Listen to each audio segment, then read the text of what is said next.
Mais uma vez, para a honra e glória de Deus, estamos iniciando mais um Hangout do Eu Quero Uma Igreja. O clamor que o mundo inteiro está pedindo, né? Eu quero uma igreja.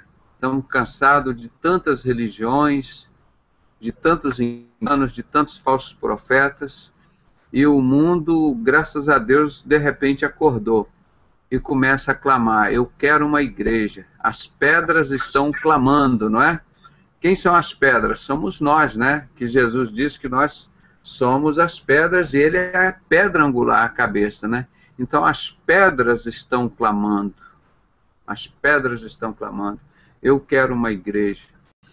E a igreja que nós queremos é a igreja da Bíblia. A igreja de Jesus Cristo, né?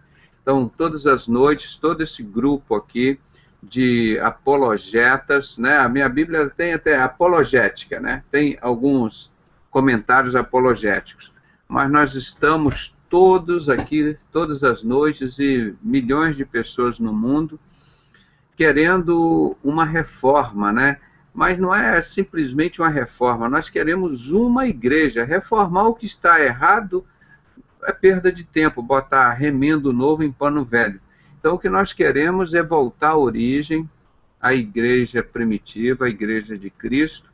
Isso nós temos feito todos os dias, batendo sempre naquelas mesmas teclas da verdade absoluta, né? E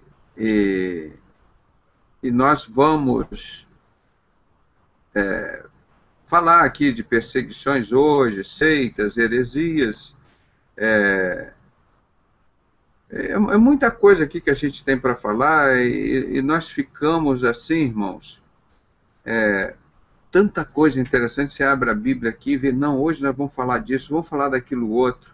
Teríamos que ficar falando 24 horas por dia e não dá tempo, né? Vamos ver aqui, separei um texto aqui.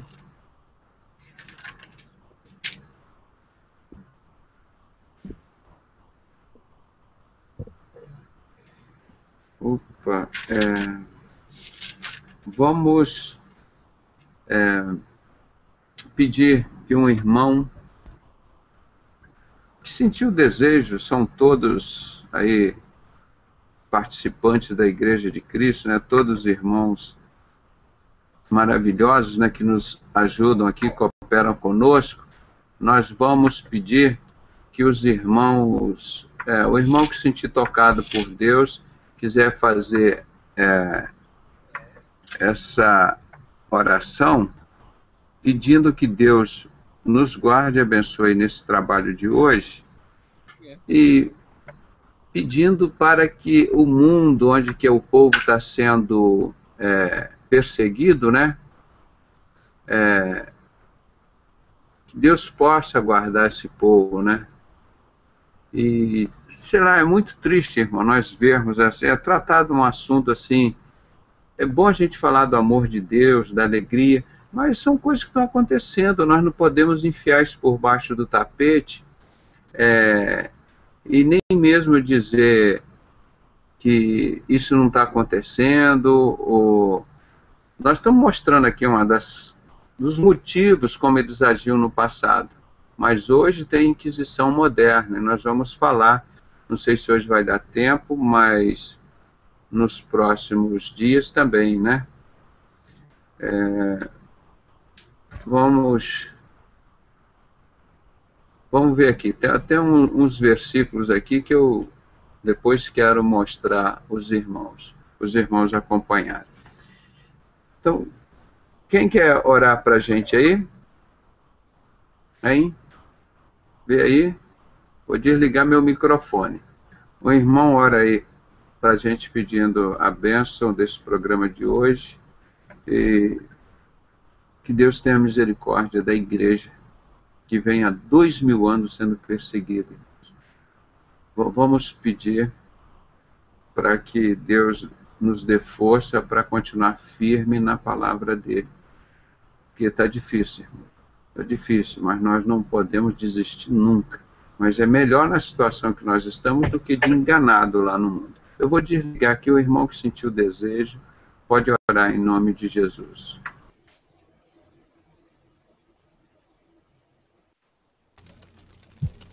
Nosso Pai, Senhor, hoje nós estamos nos últimos tempos.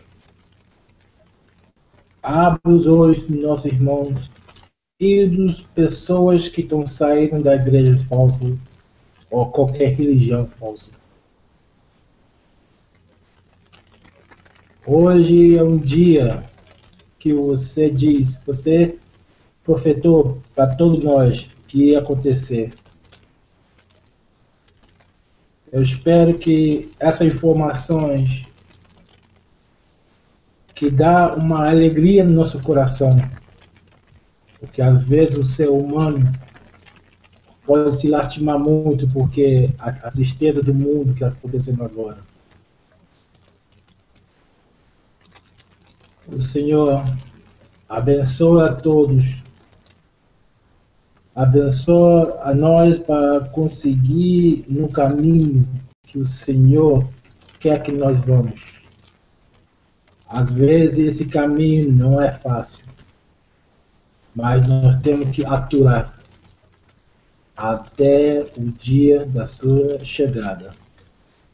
Em nome de Jesus, eu rezo. Amém.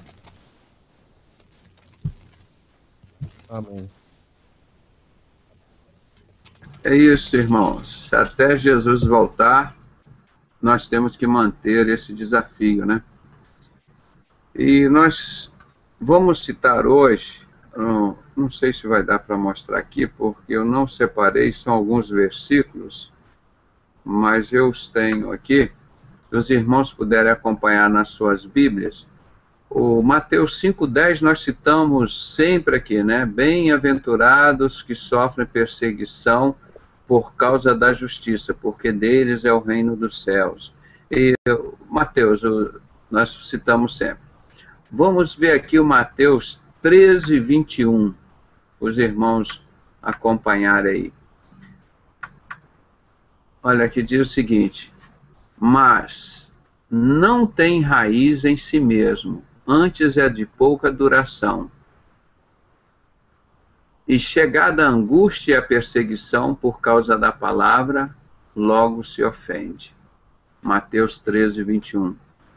Mostrando como a igreja de Cristo era perseguida mesmo sem motivo, né? Mas eram momentos de angústia e perseguição por causa da palavra. Então a palavra, lá no passado, irmão, ela ofendia. A palavra que se refere aqui, irmãos, é a palavra de Deus. E nós temos hoje certeza disso.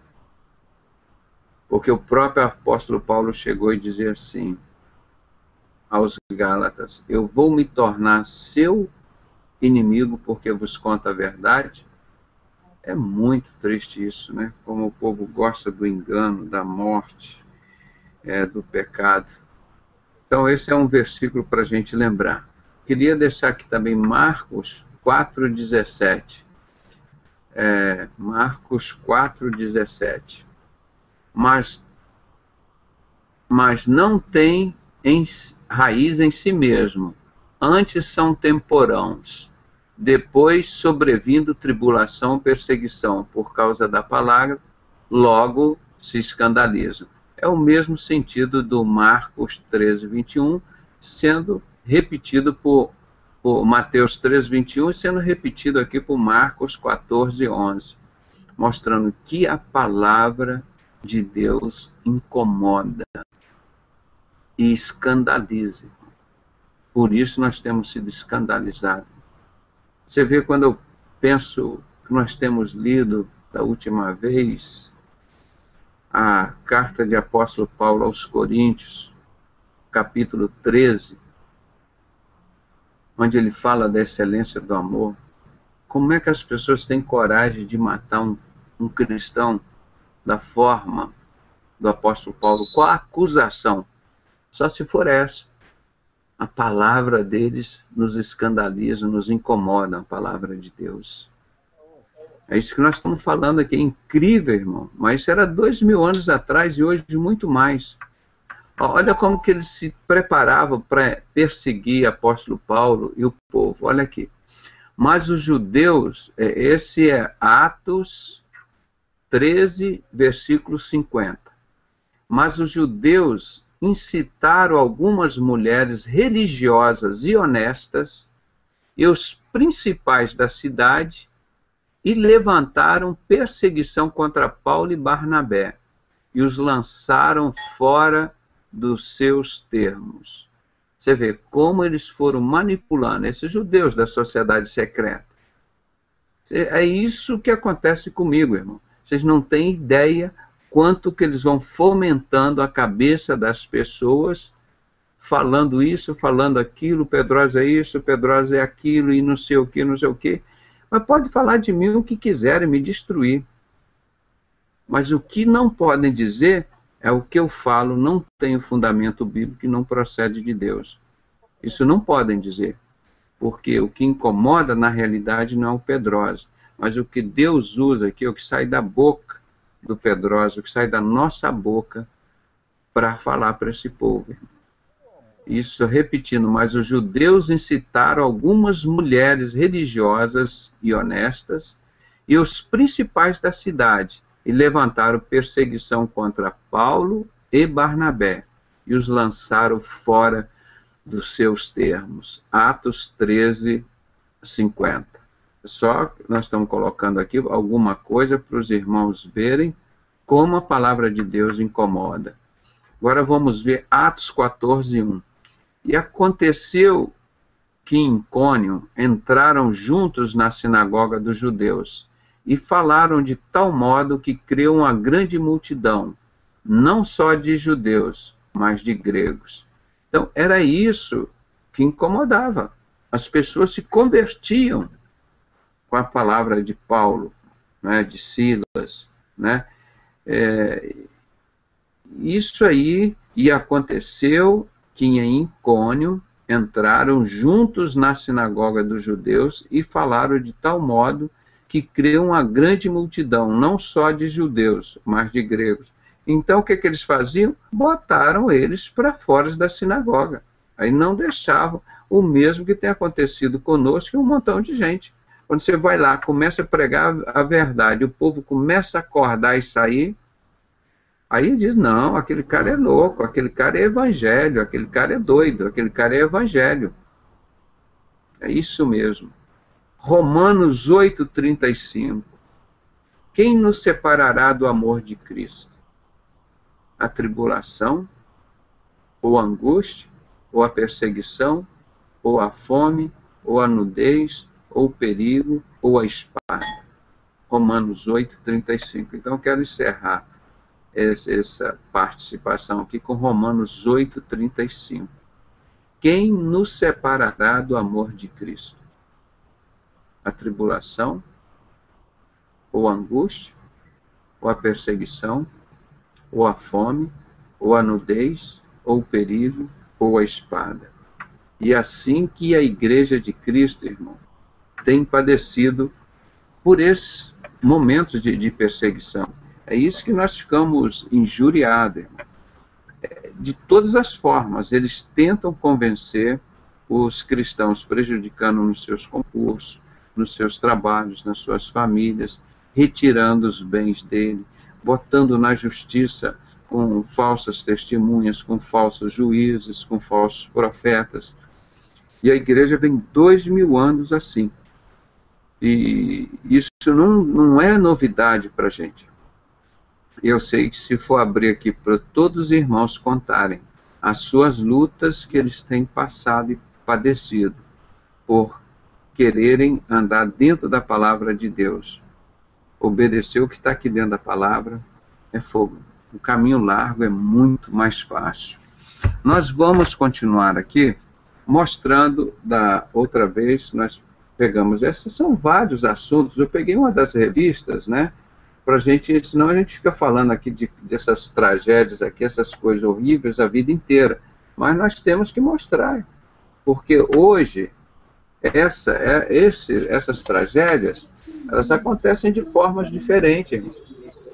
Nós estamos vendo no passado, né? Então vamos ver, continuar aqui o que nós mostramos, as formas de tortura, que anteontem nós mostramos, foi a de roda de despedaçamento, em que as pessoas eram esticadas, botavam numa esteira, era esticada, e a pessoa saía em pedaços, pedaço do braço, do corpo, do tórax, do abdômen, coisa terrível. Outra tinha a dama de ferro ou dama de Nuremberg.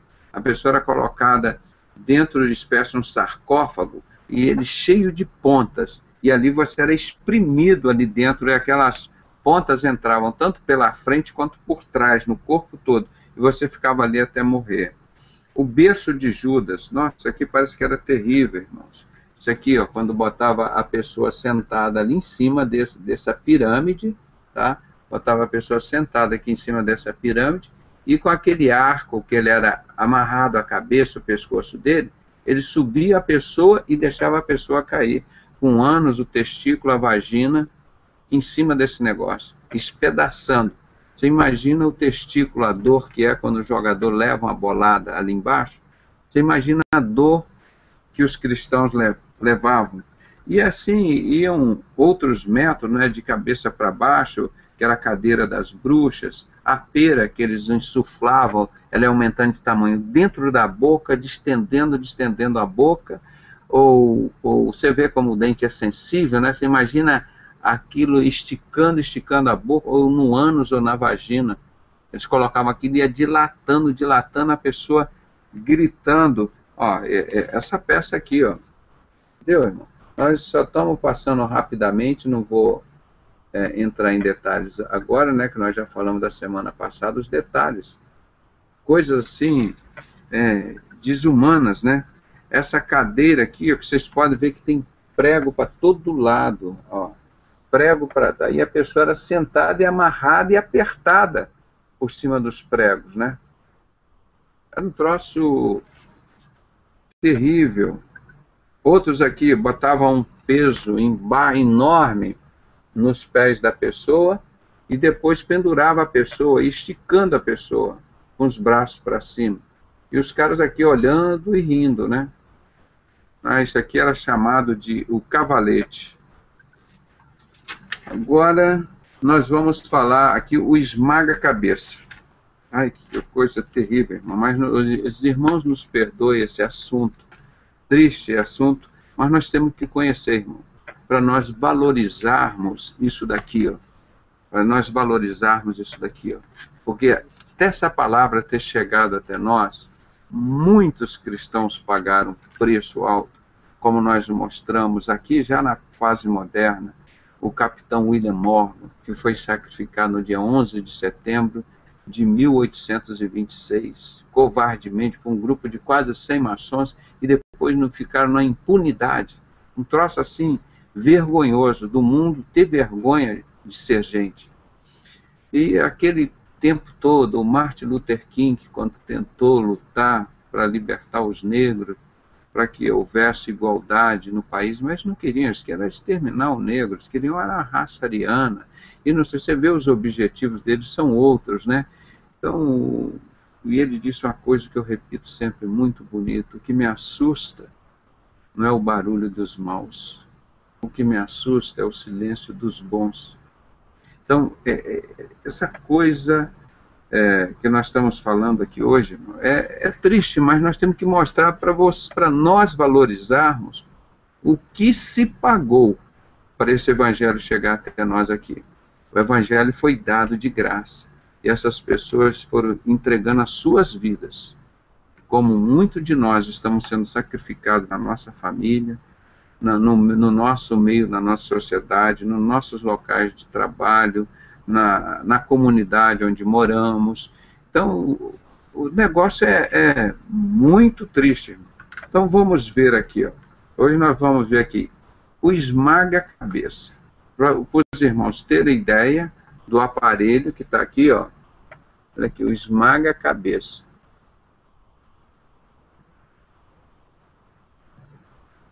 Estão vendo esse aparelho? Então eu vou ler um pouquinho o que ele é.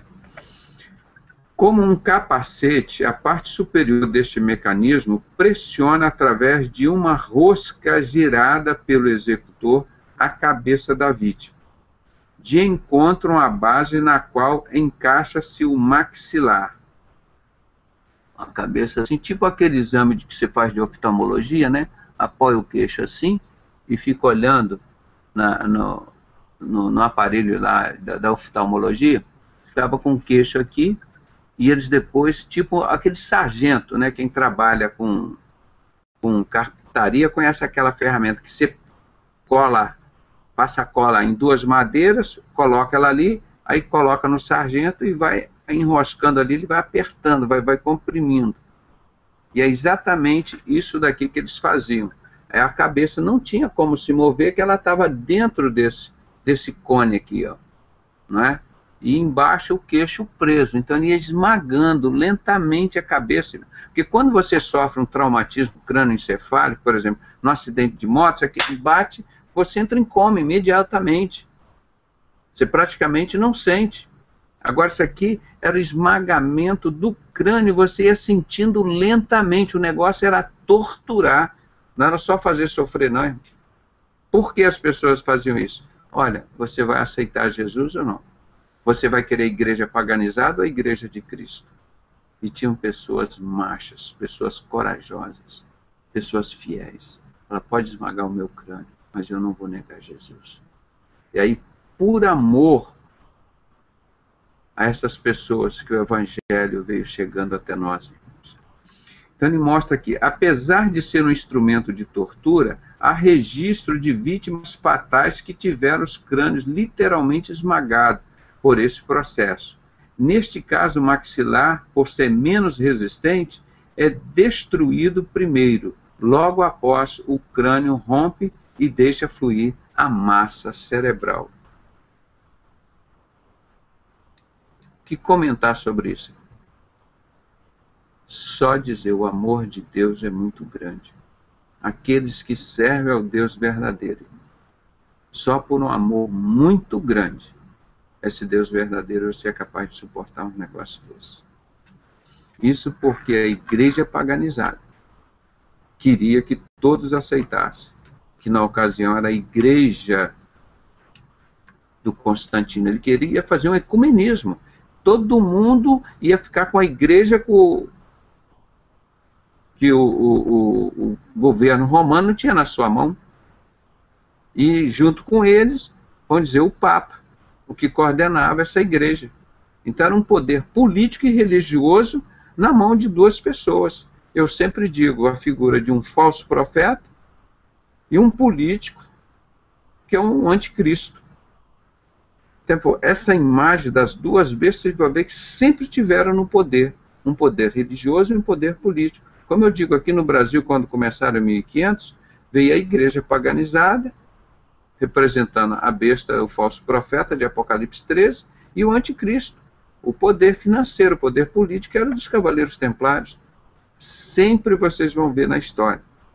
Tem duas bestas, um falso profeta e um político, um anticristo, um economista que mexe com política e economia. Essas duas bestas de Apocalipse 13, com o objetivo de agradar esses dois. Vamos ver um outro sistema de tortura, quebrador de joelhos. Olha aqui. Vou mostrar aqui para os irmãos. Eram umas máquinas, uns aparelhos complicados que eles faziam, irmão. Não era fácil fazer isso, não. Ó. Esse aqui embaixo, de vermelho, com as pontas, umas lanças, né, umas espadas, quebrador de joelhos. Vamos ver aqui.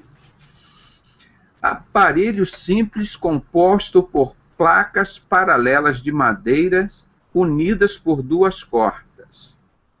Duas roscas, unido por duas roscas. À medida que as roscas eram apertadas, enroscando pelo executor, as placas que podiam conter pequenos cones metálicos pontiagudos, que eu chamei de espadas, pressionavam os joelhos progressivamente até esmagar a carne, os músculos e os ossos. Esse tipo de tortura era usualmente feito por sessões. O cara fazia uma sessão de quebra-joelhos, depois passava uma semana, vão lá para a segunda sessão de quebra-joelhos, a terceira sessão de quebra-joelhos, até o cara morrer, né? Imagina a infecção que dava nisso. Esse tipo de tortura era usualmente feito por sessões. Após algumas horas, a vítima, já com joelhos bastante debilitados, era submetida às novas sessões. Agora vamos ver outro tipo de tortura. Mesa de evisceração. Quem conhece um pouco de cirurgia conhece esse termo. Evisceração é a exposição das vísceras. Quando você vai fazer uma cirurgia de tumor intestinal, às vezes tem uma incisão que se chama grande, é chifo pubiano. Você abre daqui de cima até embaixo, como se fosse uma necrópsia, ou às vezes numa emergência, uma hemorragia muito grande, então você faz aquela incisão enorme, daqui até lá embaixo, chifre pubiano. Até no pubis aqui, até aqui no processo chifoide. Então se abre aquilo tudo, então expõe as vísceras, põe o fígado para um lado, o baço para o outro, o rim fica preso na parte posterior, o intestino grosso, o delgado, aquilo se joga para cá, joga para lá, puxa aquilo tudo, quer dizer, as vísceras para você operar ali. Então esse termo é conhecido em cirurgia, evisceração. Ou então quando você dá uma facada no abdômen da pessoa e sai as vísceras. Então isso chama-se evisceração. Então, o nome dessa mesa, mesa de evisceração. Mostrei aqui, né? Você vê uma mesa aqui, o cara deitado ali, ó. Vou mostrar aqui, ó. Tá vendo? E um montão de pessoas assistindo ali, ó. Presta atenção no que eles faziam, o cara deitado ali, covardemente. Geralmente nu, né? Eles botavam essas pessoas sem roupa. O condenado era preso sobre a mesa de modo de mãos e pés ficasse imobilizado, ou seja, covardemente, você não poderia reagir. O carrasco manualmente produzia um corte sobre o abdômen da vítima. Aí vai alguém perguntar, vem cá, eles faziam anestesia antes? Quando eu estava fazendo palestra sobre o sacrifício de crianças que eles faziam, tadinho, um adolescente levantou. Mas, doutor, eles sacrificaram essas crianças, eles fazem anestesia? Tive que dizer para ela, olha, é justamente o que o diabo quer, é o sofrimento das pessoas. Então, o que eles estavam fazendo ali para agradar a Satanás? A morte, o estupro, o assassinato, tudo isso é para agradar a Satanás. Não é? O World Trade Center que eles fizeram, as bombas que soltaram aqui no Brasil na Revolução de 64 para matar as pessoas, isso é para exaltar Satanás. Não é? Então, o carrasco manualmente produzia um corte sobre o abdômen da vítima. Através dessa incisão era inserido um pequeno gancho preso a uma corrente no eixo. O gancho, como um anzol, extraía aos poucos os órgãos internos da vítima à medida que o carrasco girava o eixo. Ele ia rodando, é igual aquela corda que você põe numa cisterna, você joga o balde lá no fundo da cisterna, e depois você enche o balde de água, e você vai rodando, rodando, rodando aquela corda, até o balde chegar aqui em cima, né? Isso na roça a gente fazia muito isso. Então, um tipo desse, só que em vez do balde, era amarrado às vísceras do cidadão, era aberta ali, sem anestesia, amarrava as vísceras, e depois ia tracionando assim, ó. Ia nessa manivela, ia rodando essa manivela, ia puxando o cara amarrado lá embaixo, vamos dizer no bom português, e as tripas do cara puxando ele. Tá? Isso era um dos tipos de tortura, né? Tem o outro, que é um sentido que ele chama aqui de potro. Potro era uma espécie de mesa com orifícios laterais. A vítima era deitada sobre a mesa e seus membros, parte mais resistente das pernas e braços, como panturrilha e antebraço, né? Era amarrado os braços e as pernas, né? Preso por cordas através dos orifícios. As cordas eram giradas como uma manivela, produzindo um efeito como um torniquete, pressionando progressivamente os membros do condenado. Ia pressionando aqui o braço, como se um garrote que você põe para pegar uma aveia, você aperta e ele fica apertado ali, né? Só que eles amarravam aquilo ali e ia torcendo, torcendo, torcendo, até comprimir a veia, comprimir as artérias, causava isquemia, o braço ia ficando preto. Imagina a dor da isquemia, é uma dor terrível. A falta sangue para as células na periferia, aí começa a latejar e sentir aquela dor, e a pessoa ia morrendo assim, quer dizer, ele sentia os pés morrendo, ele sentia as mãos morrendo, necrosando, e ele lúcido ali. Porque quando isso acontece num acidente que você amassa a perna, amassa o braço, aquilo é uma coisa que geralmente a pessoa choca, perde sangue, fica inconsciente, mas aquilo ali é a pessoa consciente. Era um troço, ele não fazia coisa para a pessoa morrer. Então a pessoa tinha que ficar viva participando disso, né, esse torniquete. Na legislação espanhola, por exemplo, havia uma lei que regulamentava um número máximo de 5 voltas na manivela, para que, caso a vítima fosse considerada inocente, não sofresse sequelas irreversíveis. Porque eles faziam até um limite, porque se você persistir, ela dá isquemia, aí é necrose, não tem mais jeito. Mesmo assim, era comum que os carrascos incitados pelos interrogadores excedessem muito esse limite e a vítima tivesse a carne e os ossos esmagados. Tá? O pêndulo é um outro tipo de tortura, nós vamos mostrar aqui do lado. Ó. Olha aqui. Pêndulo. Irmãos, isso aqui que nós estamos mostrando é para envergonhar o ser humano. Isso é para envergonhar o ser humano, que eles chamam de ser racional. Isso é para envergonhar o ser humano. Irmão. É isso que Satanás usa essas pessoas. Você, em vez de ser um templo do Espírito Santo, para levar amor, para salvar vidas, você ainda vai destruir já a sua vida já está destruída, agora você vai destruir a vida das outras pessoas que são o templo do Espírito Santo. Isso é muito triste, é muito triste. Se fosse um animal, uma fera lá que estava pegando, fazendo isso com um ser humano para se alimentar daquela carne, seria uma coisa agressiva. Mas você até entenderia um animal que estivesse fazendo isso na floresta. Agora, o ser humano, friamente. Olha aqui o livro do Cláudio Guerra, e também um outro que foi escrito, aqui, não sei se os irmãos conhecem, Brasil Tortura Nunca Mais. Nesse livro aqui, o Cláudio Guerra fala, isso aqui no Brasil recente, irmão, de 70, ele entrou na maçonaria em 1970, isso nos anos de 80, que ele estava soltando bomba, 70, 80, 85, por aí. Tinha aqui em Petrópolis, aqui nós estamos no Rio de Janeiro, uma casa que ele chamava de Casa da Morte. Levava as pessoas lá para serem torturadas até a morte.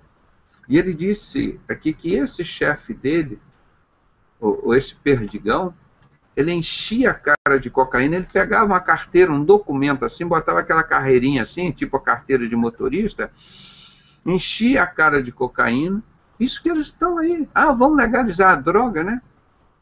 Aí o cara matava, estuprava, cortava. Aí teve pessoa que ele descreve aqui que chegava assim, o braço separado do corpo, sem as unhas. As unhas. O irmão já experimentou mexer aqui no cantinho da unha? Como é que dói? Ou no seu pé quando machuca? Você imagina se pegar um alicate e arrancar. Isso o cara não arranca, o cara vai puxando aos poucos. Isso aqui, ó, são seres humanos. São seres humanos.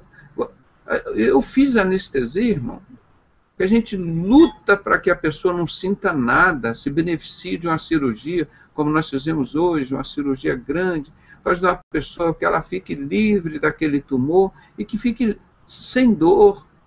Às vezes tem uma hérnia cervical, uma hérnia lombar, a pessoa está com aquele choque, aquela dor na perna, precisando trabalhar de noite, então você fica satisfeito quando vê aquela pessoa livre daquela dor, ele volta a caminhar com a família dele, os filhos, viajar, trabalhar, ajudar as outras pessoas.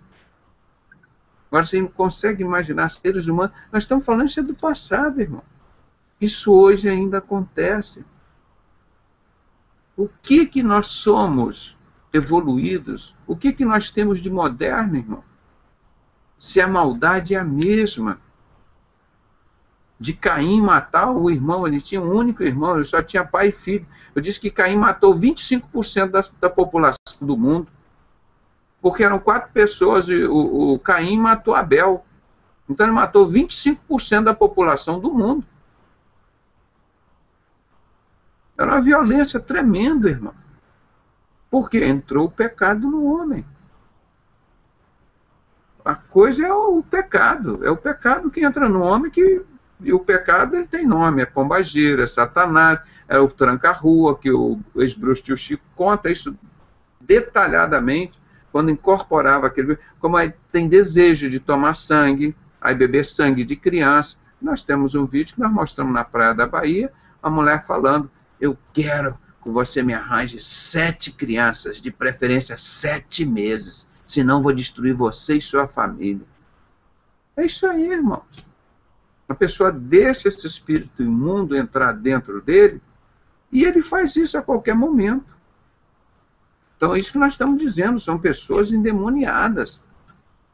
Aí, olha aqui, os pêndulos, né? Vou mostrar aqui. O pêndulo é igual aquele negócio do relógio que fica balançando, né? Como diz lá na minha Minas Gerais querida, né? Balangando, né? A gente falava era balangando, né? Ah, vão balangar, era o balanço lá na rede, né? Balançando, né? Era o pêndulo, igual de um relógio. Olha como que eles faziam aqui esse pêndulo para torturar a pessoa. O pêndulo é esse preto bem firme e o homem deitado no chão. Vamos ver. Um dos mecanismos mais simples e comum da Idade Média era este. A vítima, com os braços para trás, tinha seus pulsos amarrados como algemas por uma corda que se estendia até uma roldana e um eixo.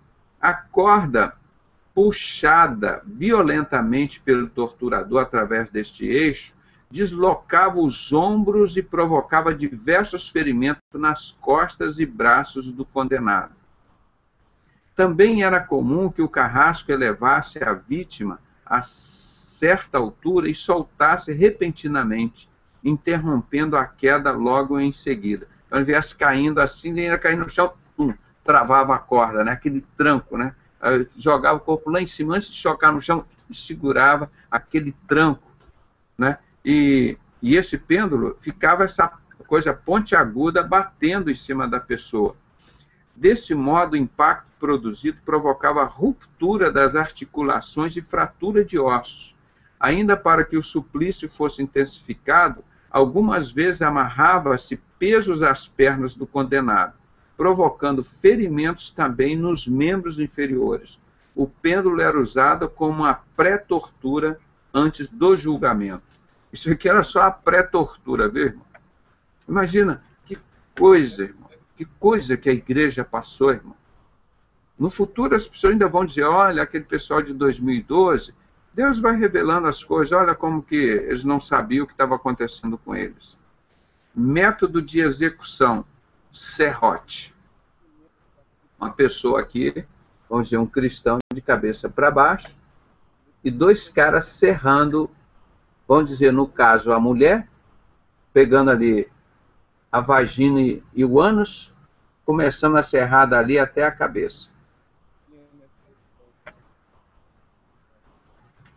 Irmãos, isso nós estamos mostrando para o mundo saber que 2000 anos a Igreja de Cristo continua sendo perseguida, continua sendo destruída, tentando destruir a Igreja de Cristo, com os métodos de tortura mais cruéis. Por quê?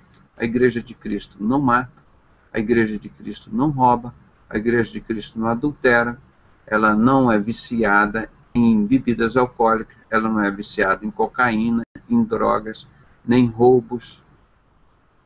Ela é uma igreja que trilha em amar a Deus sobre todas as coisas e amar o próximo como a si mesmo. Você vê aquela carta de apóstolo Paulo aos Coríntios, capítulo 13, a excelência do amor, um homem que escreve um negócio lindo daquele, rapaz. Assassinaram o cara. Você vê eles apedrejando Estevão, irmão, porque ele estava reunindo nos lares, ele começou a reunir nos lares, ele foi fugindo dos templos, foi denunciando isso que a gente faz hoje. Eles apedrejando, matando Estevão, e ele, a preocupação dele, Deus, não impute esse mal a esses ignorantes, Senhor Deus. Eles não sabem o que fazem. Se eles soubessem o que eles estavam fazendo, eles não fariam isso, Deus. Você imagina o cara sendo apedrejado ali, porque o cara era do bem. O primeiro mártir do cristianismo que a gente tem relato na Bíblia. E assim os outros que não foram relatados. Apedrejamento. Vou lá, ó, ele falou contra Moisés. Inventaram, perjúrio. Porque eles não tinham como lutar com a sabedoria que Deus dava a ele. Eles não conseguiam vencer Estevão, que Deus botava palavras poderosas, sábias na mão dele, e ele tinha poder de fazer, de curar, libertar as pessoas. Então eles não tinham como. Aí disseram, ele está falando mal de Moisés, ele está falando mal da religião judaica. Isso com certeza ele devia estar falando, porque aquilo estava tudo errado. Ah, mas ele falou contra Moisés, para incitar o povo todo contra ele. Então, irmãos, vamos ler aqui, essa aqui do serrote, métodos de execução serrote. Usada principalmente para punir homossexuais. O serrote era uma das formas mais cruéis de execução. 2 executores, cada um em uma extremidade do serrote, literalmente partiam ao meio o condenado, que, preso pelos pés com as pernas entreabertas e a cabeça para baixo, não tinha a menor possibilidade de reação. Devido à posição invertida, que garantia a oxigenação do cérebro, continha o sangramento, era comum que a vítima perdesse a consciência apenas quando a lâmina atingisse a altura do umbigo.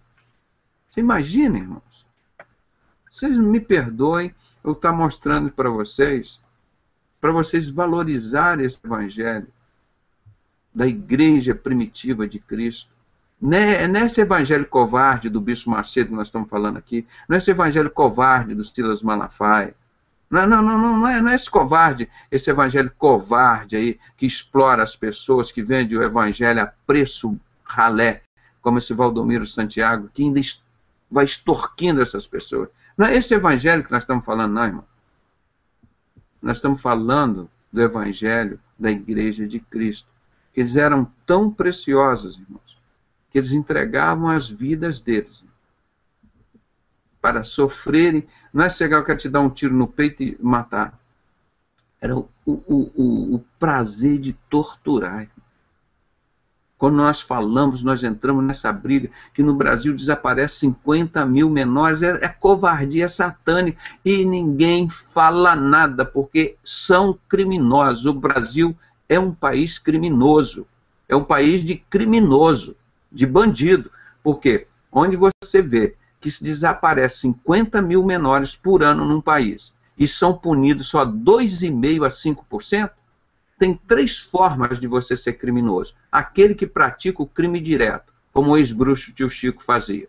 Segundo, ou por conivência, como exemplo, era o Sarney, o Roberto Marinho, a Xuxa, Antônio Carlos Magalhães, todos esses macumbeiros, espíritas e principalmente maçons, encomendavam sacrifício de crianças.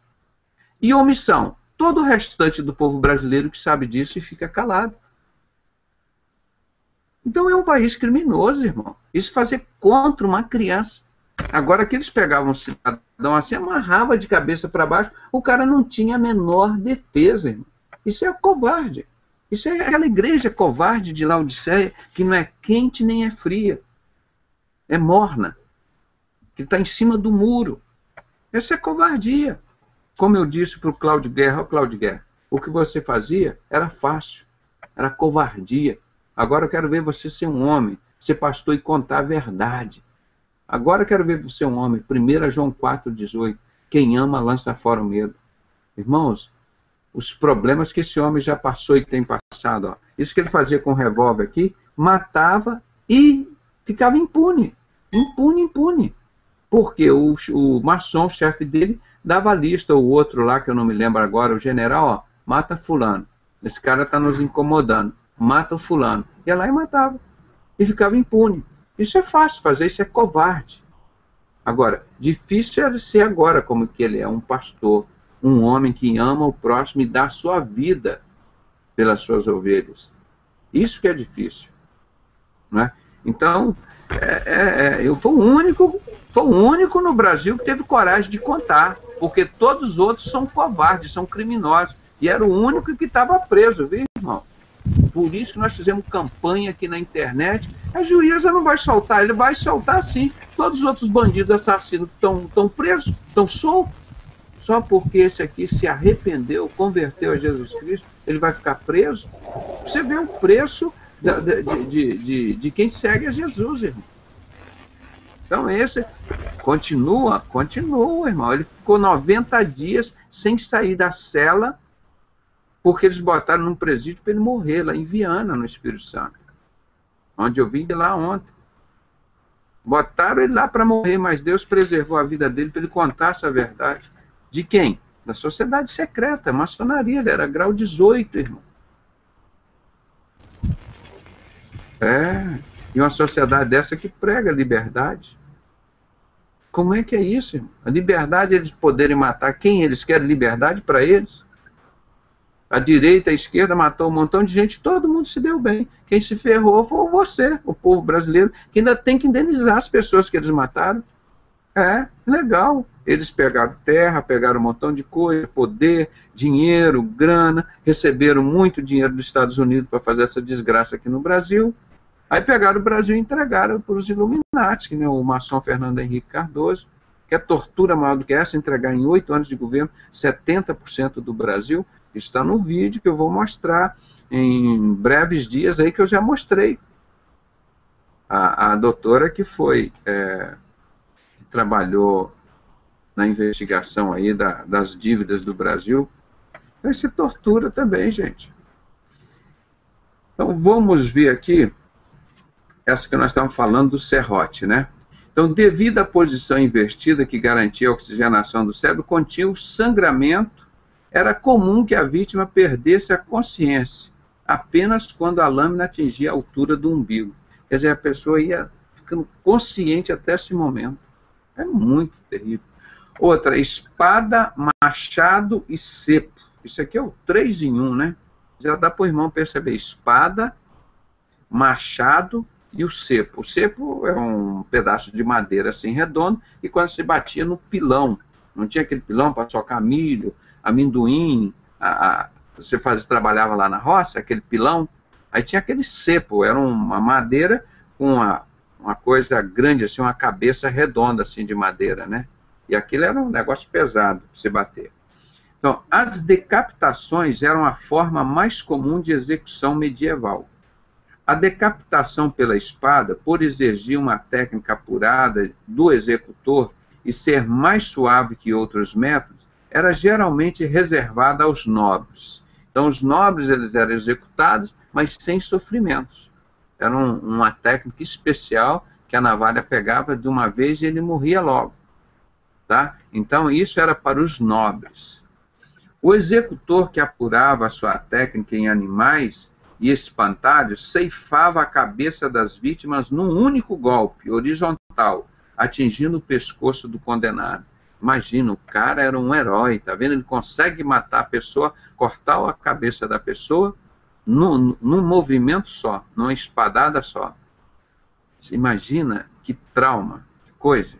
E os caras eram heróis, né? Tá vendo o cara como cumpre o dever da pátria? O machado era usado apenas em conjunto com o cepo. A vítima era posta ajoelhada, com a coluna curvada para frente e a cabeça apoiada no cepo. O executor, num único golpe de machado, atingiu o pescoço da vítima, decepando-a. A cabeça presa num cepo, a parte de madeira, de decúbito ventral, né, de barriga para baixo, metia o machado aqui em cima, botava. Meu Deus do céu, irmãos, eu fico olhando, eu não consigo acreditar que isso foi verdade, que aconteceu, que acontece ainda. Se isso tudo aqui é templo do Espírito Santo, foi feito à imagem e semelhança de Deus, aparece um idiota, um bandido, um desgraçado daquele Albert Pike, e diz assim, para dominar o mundo nós precisamos fazer 3 guerras mundiais, destruir o cristianismo, e ter um montão de idiota no mundo seguindo um desgraçado desse, irmão, dentro da maçonaria, e ninguém pode falar isso.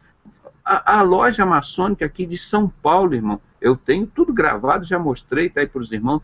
O chefe, o nome da loja era William Buckbag, o fundador dos batistas aqui no Brasil. Estava lá, maiores elogios a Albert Pike. Este nome tem que ser respeitado por todos os maçons. É só você entrar naquele vergonha de ser maçom, você vai ver eu falando disso, irmão. Como é que pode alguém de Deus dentro de uma desgraça dessa, irmão? Isso aqui é coisa 100% de Satanás, aqui não tem nada de Deus aqui. Isso aqui é tortura mesmo. Isso aqui... Então, para vocês verem, vou mostrar um outro aqui, o garrote. Um tronco de madeira com uma tira de couro e um assento. A vítima era posicionada sentada na tábua horizontal, de modo que sua coluna ficasse ereta, quer dizer, reta, né, esticada, em contato com o tronco. A tira de couro ficava na altura do pescoço, e à medida que era torcida pelo carrasco, asfixiava a vítima. Um torniquete, um garrote, né? Você botava aqui no pescoço e a pessoa amarrada aqui num poste. Aí você ia apertando e ia rodando aquela madeira assim, encurtando aquela corda. E a pessoa ia morrendo devagarinho. Isso era uma das formas de tortura, né? A tira de couro ficava na altura do pescoço, né? Há ainda uma variação na qual, preso ao tronco, na altura da nuca da vítima, encontrava-se uma punção de ferro. Essa punção perfurava as vértebras da vítima à medida que a faixa de couro era apertada. O condenado podia falecer tanto pela perfuração produzida pela punção, quanto pela asfixia. Irmão, uma faixa entrando aqui por trás, ela vai cortar a medula. Cortando a medula aqui, a pessoa fica tetraplégica. Você não respira e você não tem mais movimento nos braços nem nas pernas. Ele ia apertando. Aqui tinha tipo uma ponta da espada aqui atrás, e aqui na frente ia te garroteando, apertando você contra a espada, aquela espada, e entrando. E aos pouquinhos você ia sentindo a perda dos pés, dos braços, das mãos, e não conseguia movimentar mais o corpo. Você morria consciente, lúcido, daqui para cima e daqui para baixo, para tetraplégico. Causava uma tetraplegia lentamente. Você vê que coisa, irmão. Isso é uma coisa, nós operamos muitos doentes assim nessa situação tetraplégica, e cirurgia grave, complicada, e por um milagre, alguns desses pacientes voltam a caminhar, andar, mexer, às vezes só os braços, irmão. São casos assim muito complicados. Agora você imagina provocar uma coisa séria, uma desgraça dessa numa pessoa. E as pessoas faziam lá, isso tinha cenário, tinha as pessoas participando, irmão. Não era uma pessoa sozinha, não. Então, esse era o garrote, né? Agora eu vou mostrar aqui, gaiolas suspensas. É um outro aqui que tem um desenho, esse eu vou mostrar que tem aqui, gaiolas suspensas. Tá vendo? Como se fosse aquela gaiola redonda de passarinho. Tem umas quadradas e tem umas redondas de passarinho, né? Essa é uma gaiola redonda. Como eles torturavam? Eram gaiolas pouco maiores que a própria vítima. Nela o condenado, nu ou seminu, era confinado e a gaiola suspensa em postes de vias públicas. O condenado passava dias naquela condição e morria de inanição ou frio em tempos de inverno. O cadáver ficava exposto até que se desintegrasse. Você imagina, você vê na porta da tua casa, na rua, um cidadão dentro dessa gaiola, gritando, morrendo, mas depois que ele morreu, aquele cheiro, ele apodrecendo, devia chegar os abutres ali. Aí quando ele estava todo esquelético, aí eles tiravam dali. Pelo amor de Deus, irmão, isso é com a conivência de todo mundo. Participava disso, é o mesmo caso que a gente vê hoje, sacrificando as nossas crianças no Brasil, e a gente vendo isso e ficando calado, entregando droga para as nossas crianças no Brasil. Todos esses homens de Deus, de todas essas desgraças dessas religiões no Brasil, calada diante de todas essas coisas, irmão. A igreja de Cristo, a igreja sincera, a igreja honesta, se manifesta. A igreja de Cristo não fica calada. A igreja de Cristo se manifesta. Até importa que haja entre vós heresias. Aqui, ó, heresias, tá vendo? Ó, isso é tudo em nome de Deus, viu, irmão? Para que os que são sinceros se manifestem. Nós temos, Deus nos colocou aqui para sermos sal da terra e luz do mundo. Não é para ser sócio disso daqui, conivente, ou participar de omissão nisso, não, irmão. Eu vou continuar falando enquanto Deus me der fôlego, me permitir, nós vamos continuar manifestando como foi sempre a igreja. Tá? Agora, o estiramento. A vítima era posicionada na mesa horizontal e seus membros presos a correntes que fixavam num eixo. À medida que o eixo era girado, a corrente esticava e os membros, os ossos e os músculos do condenado desprendiam-se. Muitas vezes a vítima agonizava-se por várias horas antes de morrer. Você imagina, esticar uma pessoa pelo braço e pelas pernas. Vai esticando, esticando, aí você vai girando, aquela roda vai girando, aí aquele cabo de aço, né, aquela corda vai esticando, aí começa a arrebentar o quadril, arrebenta o joelho, arrebenta o tornozelo, aí cai o dedo, cai um pé, cai um braço, e a pessoa ainda viva ali, toda esticada, com anóxia, puxando aqui os braços, não consegue respirar, agitação, a hipóxia da agitação, a hipercarbia, a agitação. E as pessoas presenciando aquilo ali, misericórdia. Submersão. A submersão podia ser usada como uma técnica de interrogatório, tortura ou execução. Cláudio Guerra fala aqui, ó, nesse livro. Pegava o cara e botava a cabeça dele dentro do balde com água assim, e o cara ficava...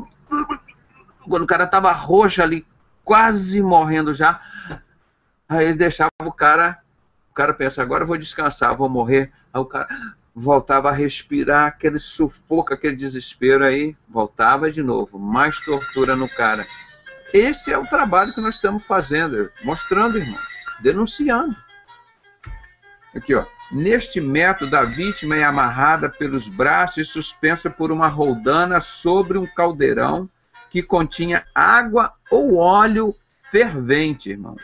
Água ou óleo fervente, não é água fria, não. Não é se enfiar sua mão dentro da água fervendo, não. É se enfiar a cabeça. O executor soltava a corda gradativamente e a vítima era submergida no líquido fervente. Irmãos, isso não, vocês não vão ficar sem dormir essa noite, não, irmão? Porque nós estamos mostrando isso para as pessoas verem a maldade. Por que nós vamos ter medo de lutar contra isso? As pessoas não tinham medo de praticar essas coisas, irmão. Porque quem cala consente.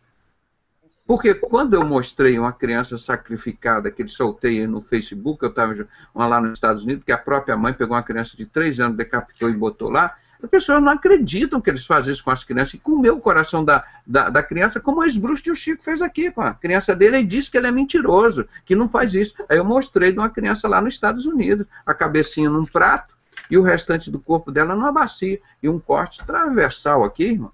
Eu poderia até mostrar a foto aqui, irmão, mas que coisa, mas a gente tem que mostrar que as pessoas não acreditam e continuam fazendo. Não, isso não existe, não fazem, fazem sim, irmão.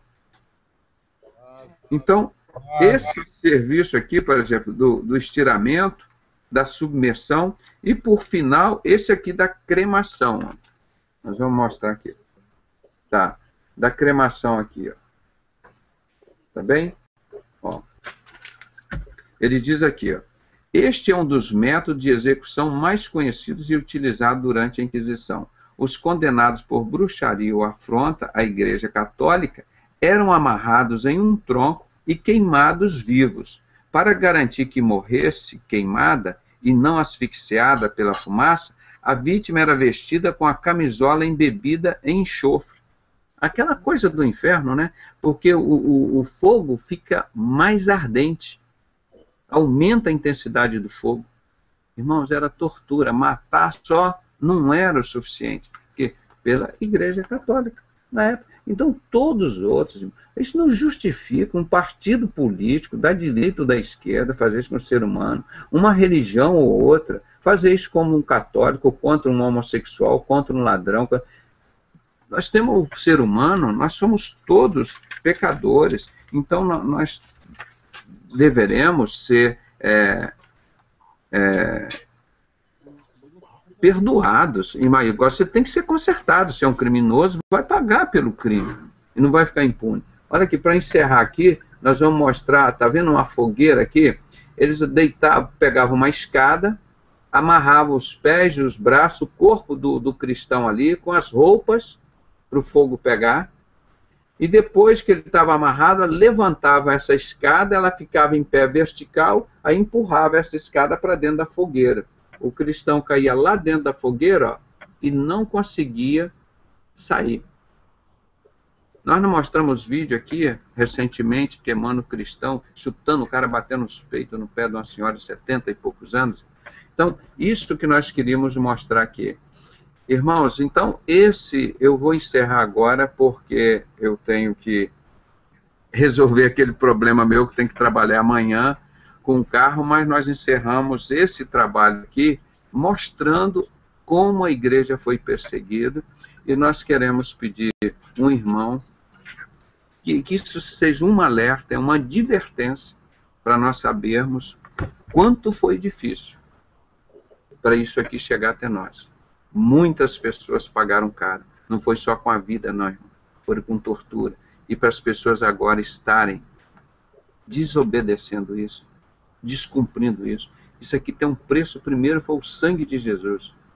O que ele foi torturado, o que ele sofreu. E os cristãos, e até hoje, que continuam sendo perseguidos e discriminados. E fica todo mundo quietinho. E principalmente, nós não falamos do rei Herodes Agripa, que o objetivo dessa sociedade criada no dia 24 de junho do ano 43 depois de Cristo era matar a igreja de Cristo, não importa os métodos. Você não viu o juramento que nós mostramos? Assim que saem os livros, irmão, baixe o livro, divulgue, espalhe. Assim que era perseguida a igreja de Cristo. E essa sociedade secreta foi recriada no mesmo dia, 24 de junho de 1717, com o nome Franco-Maçonaria. Ela tem uma fachada que ninguém conhece. Só o topo lá em cima, dos 17 desconhecidos, que conhecem a verdade que nós estamos contando para o mundo. Esse livro ficou escondido desde 1850. Nós traduzimos o resumo ano passado e publicamos esse livro. Então nós exigimos que aqueles que são cristãos, irmãos, não fiquem no meio desse povo. Se essa é a intenção deles, eles ficam para lá. Mas quem é de Deus não fica lá com eles, não. Quem vai ficar lá com esse grupo é do pecado. O pessoal do pecado, da tortura, da morte, que não gosta de Jesus nem da igreja de Cristo. E nós não temos autorização para matar ninguém.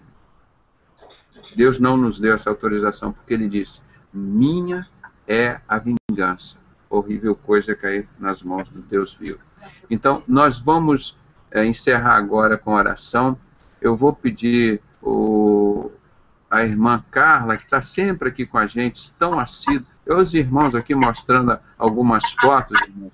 Eu tenho que descer, porque o rapaz já chegou lá, e eu preciso do meu carro amanhã para trabalhar. Olha aqui uma das fotos, ele mostrando aqui do estiramento. Está vendo aqui? Não sei se os irmãos estão vendo.